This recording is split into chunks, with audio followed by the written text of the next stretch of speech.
Exactly. So we can assume that she what?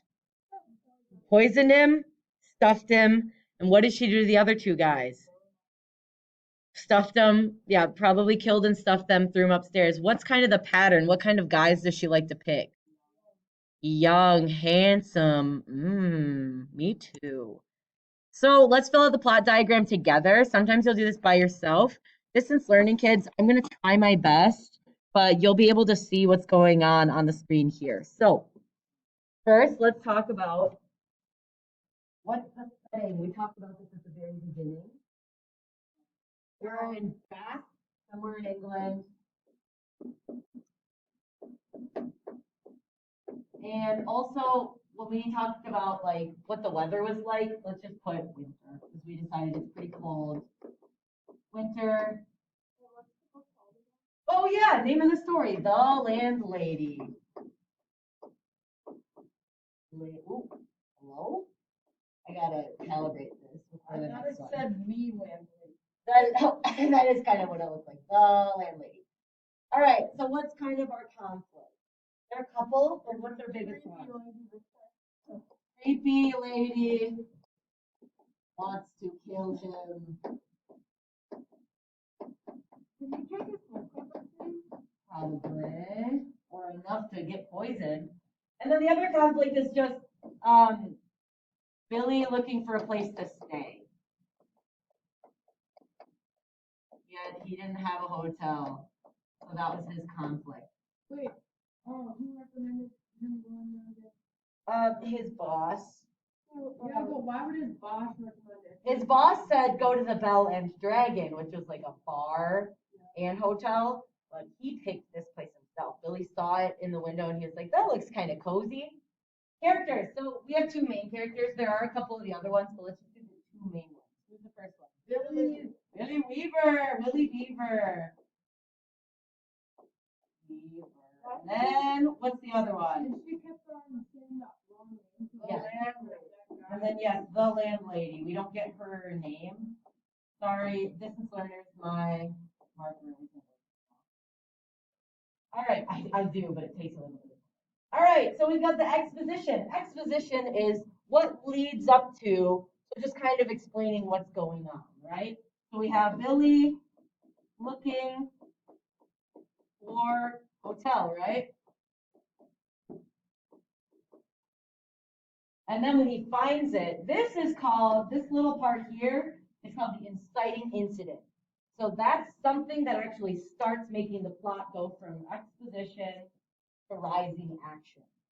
So he found his hotel, and then he kind of comes in. So what are kind of the main creepiest parts? Sometimes if something ends on a cliffhanger, the lady opens the door in a way. Yep, so let's say a lady invites him in. And she's yep, Billy's looking for a hotel. That's what I wrote. Sorry, I will fix this. So, lady invites him in, and she's kind of scary when she opens it. He's not that worried about it. Is this like right in the way?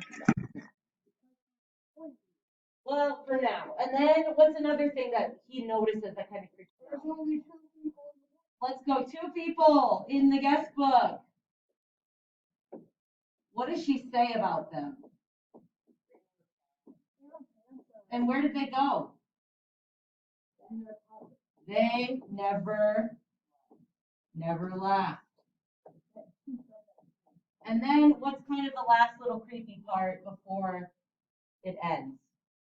What does she say she does for fun? She stuffs animals, and we can assume people too.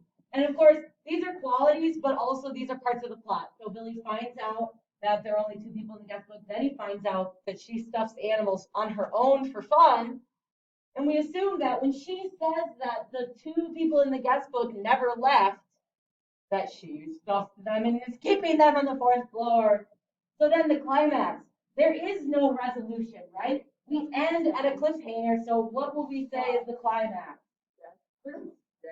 Let's go death, and then how does it end? What does she say? Only you can prevent wildfires. No, she just says, only you. Creepy smile. I know, you'd think you'd pick up on it. So that's kind of what's going on. There was no falling action. And that'll happen sometimes.